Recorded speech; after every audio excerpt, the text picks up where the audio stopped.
swept in '97 by the '69 win Bulls. What was Mike like in his focus in that team at that time? Mike is Mike. Like, plain and simple. Mike is Mike. I remember, I don't know if he gave us a 50 piece, I think, or maybe 40 something. And I'll never forget Cal Cheney being like distraught. And he walked in another room like after the game. I was like, man, get out of there, man. Come on in here, man. We good. But you know, Mike is Mike. Mike was able to dominate when he needed to and how he wanted to. And, you know, Mike was a mismatch. We know that.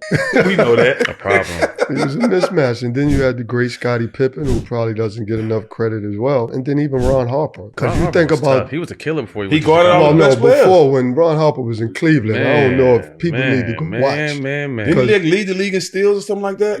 He might have, but I'm going to tell you this. 25 points he would have never gotten injured. He would have rivaled MJ. Knee, yep. Like I'm just telling you, Hart was a bad boy. Yeah, and even with the Clippers, he was tough. Just think about those three as defenders. You know, as a 6'3" guard, like, because all they would do is start gapping you, right? No, I'm not a jump shooter, so now they're gapping you. So I had to try to get them in transition. You know, they were great. So MJ was really like that on D. Oh, definitely, and they let him get away with it too. Yes. Yeah, like at the end of the game, they're not calling that hand slaps. No. But as a defender, no doubt about it. He got after. He was a great defender, absolutely. Because you see a lot of superstars that don't take that pride on defense. You know what I'm saying? Definitely him, Pippen, and Hart. That's why I say you got those three on the perimeter. That's tough. 6'6", 6'8". That's tough. Final years, a lot of stops: Portland, Miami, Minnesota, Orlando, Toronto. He played with T-Mac, KG, I want to talk about those. No.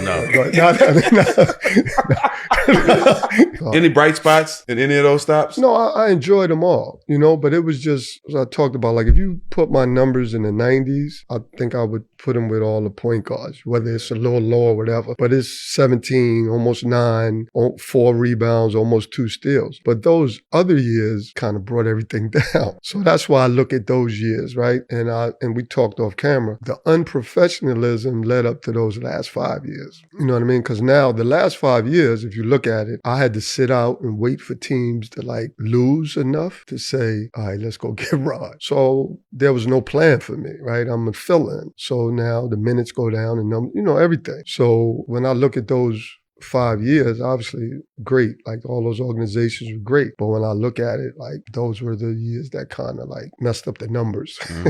I kind of think like basically back then, if I would say today's decisions going to affect the future life. You know what I'm saying? But I thought about that then. I would have made the decision. I probably played in the All-Star too. So I see what you're saying. Those mistakes you made at the beginning of the year, thinking of that, it affected at the end. Absolutely. Yeah. Because if I was, you know, professional, I may have stayed with other teams, right? Yeah. So when you're with other teams, you already got a role. Right. You know? But now you flip-flopping the teams, like you don't have a role. You're just there to really fill in. You know what I mean? So, you know, now you're playing 15 minutes. And so you go from averaging, your career averages being 16.8 to 13, you know, and then it looks different. I don't think people can get the real feel of what you did. They're going by the end numbers for the 10 years and you stack them up to whoever, they're going to be somewhere in the picture.